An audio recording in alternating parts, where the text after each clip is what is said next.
তো এখানে আপনারা যদি ওয়েস্ট বেঙ্গল নামটা লিখেন এখানে দেখুন চলে আসবে ওয়েস্ট বেঙ্গল। এই যে বন্ধুরা দেখুন ওয়েস্ট বেঙ্গল লেখার সঙ্গে সঙ্গে এখানে দেখুন ওয়েস্ট বেঙ্গল গ্রামীণ ব্যাংক চলে আসছে। নমস্কার বন্ধুরা, নয়ন মোবাইল মাস্টার ইউটিউব চ্যানেলে আপনাদের সকলকে স্বাগত জানাই। তো বন্ধুরা, আপনারা সকলেই জানেন পিবিজিবি অর্থাৎ পশ্চিমবঙ্গ গ্রামীণ ব্যাংকে যাদের অ্যাকাউন্ট রয়েছে কিংবা উত্তরবঙ্গ গ্রামীণ ব্যাংক যাদের রয়েছে কিংবা বঙ্গীয় বিকাশ ব্যাংক গ্রামীণ ব্যাংক যাদের রয়েছে তাদের প্রত্যেকে কিন্তু সমস্যা দেখা দিচ্ছিল। কারো ব্যাংক অ্যাকাউন্ট থেকে টাকা তোলা যাচ্ছিল না, কারো এটিএম কাজ করছিল না, কারো আবার ফোনপে বা ইউপিআই আইডি ট্রানজ্যাকশন কোনো রকম হচ্ছিল না। তো বন্ধুরা, যদি আপনাদের এরকম সমস্যায় হয় বা এরকম সমস্যার সম্মুখীন হয়ে থাকেন তাহলে কিন্তু আমি আজকের যে আপডেটটি আপনাদের এখন দেখাতে চলেছি সেই আপডেট গিয়ে আপনাদের মোবাইল থেকে জাস্ট চেক করে দিন। ফোনপের মাধ্যমে, গুগল পের মাধ্যমে ইউপিআই ট্রানজাকশন করতে পারবেন। এরপর আপনারা ওয়েস্ট বেঙ্গল গ্রামীণ ব্যাংক কিন্তু অ্যাড করতে পারবেন। এখানে দেখতে পাচ্ছেন ফোনপে রয়েছে, আমি ফোনপেতে ক্লিক করে আপনাদের পুরো বিষয়গুলো দেখিয়ে দিচ্ছি। এই যে বন্ধুরা দেখুন, ফোনপেতে যখনই ক্লিক করবেন আপনাদের সামনে এরকম কিছু অপশন চলে আসবে। তো এখানে দেখতে পাচ্ছেন ফোনপে অ্যাপ্লিকেশনটি ওপেন হয়েছে। এখন যদি আপনারা ব্যাংক অ্যাড করতে চান ওয়েস্ট বেঙ্গল গ্রামীণ ব্যাংক, তো এখানে দেখতে পাচ্ছেন to bank and self account, এখানে ক্লিক করবেন। এখানে ক্লিক করলে আপনাদের সামনে দুটি অপশন আসবে। এই যে দেখুন টু সেলফ ব্যাংক অ্যাকাউন্ট এবং এখানে two account number and IFC code. তো এখানে ক্লিক করবেন।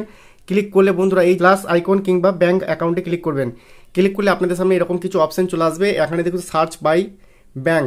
তো এখানে আপনারা যদি ওয়েস্ট বেঙ্গল নামটা লিখেন এখানে দেখুন চলে আসবে ওয়েস্ট বেঙ্গল। এই যে বন্ধুরা দেখুন ওয়েস্ট বেঙ্গল লেখার সঙ্গে সঙ্গে এখানে দেখুন ওয়েস্ট বেঙ্গল গ্রামীণ ব্যাংক চলে আসছে। তো বন্ধুরা বুঝতে পারছেন আগে কিন্তু এটা আসছিল না, যার ফলে অনেকে ট্রানজাকশন করতে পারছিল না, মিনি স্টেটমেন্ট বের করতে পারছিল না, ইন্টারনেট ব্যাংকিং করতে পারছিল না, অনেক কিছু কাজ কিন্তু করতে পারছিল না ব্যাংকটি না আসার জন্য।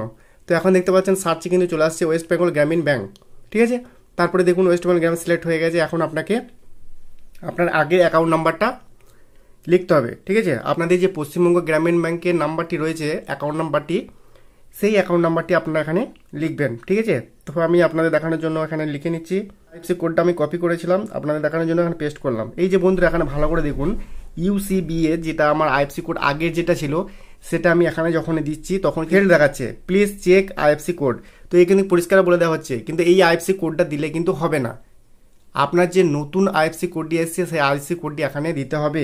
এখনকার যে আইএফসি কোড দেখতে পাচ্ছেন এখানে, সেই আইএফসি কোডটা আমি কপি করে নিচ্ছি, তারপরে এখানে পেস্ট করে দিচ্ছি। দেখুন আইএফসি কোডটা আমি দেওয়ার সঙ্গে সঙ্গে নিচেতে চলে এসেছে দেখুন ওয়েস্ট বেঙ্গল গ্রামীণ ব্যাংক, বঙ্গীয় গ্রামীণ বিকাশ ব্যাংক। তো বন্ধুরা বুঝতে পারছেন এটা কিন্তু চলে আসছে। এখন নেক্সটে ক্লিক করব। তারপরে বন্ধুরা দেখুন যে অ্যাকাউন্ট নাম্বারটা আপনারা দিয়েছেন সেটা এখানে আবারও দেওয়ার জন্য বলছে। একই কিন্তু আপনাকে অ্যাকাউন্ট নাম্বারটা দিতে হবে। যদি আপনাদের পশ্চিমবঙ্গ গ্রামীণ ব্যাংকে অ্যাকাউন্ট থাকে তাহলে সেই পশ্চিমবঙ্গ গ্রামীণ ব্যাংকের অ্যাকাউন্ট নাম্বারটা দিতে হবে। যদি উত্তরবঙ্গ থাকে তাহলে উত্তরবঙ্গ গ্রামীণ ব্যাংকের অ্যাকাউন্ট নাম্বারটা দিতে হবে। ঠিক আছে, তো আমি এখানে বসিয়ে নিচ্ছি। তারপরে একটু নিচের দিকে চলে আসবেন, ইন্টার অ্যাকাউন্ট হোল্ডার নেম। তো আপনার অ্যাকাউন্ট হোল্ডার নামটি লিখবেন যার নামে রয়েছে। তারপরে নিক নেম, এখানে আপনারা একটি ছোটোখাটো নাম দিয়ে দিতে পারেন, না দিলেও কিন্তু হবে, এখানে অপশনাল লেখা রয়েছে দেখতে পাচ্ছেন। তারপরে প্রসিড টু পে ক্লিক করবেন।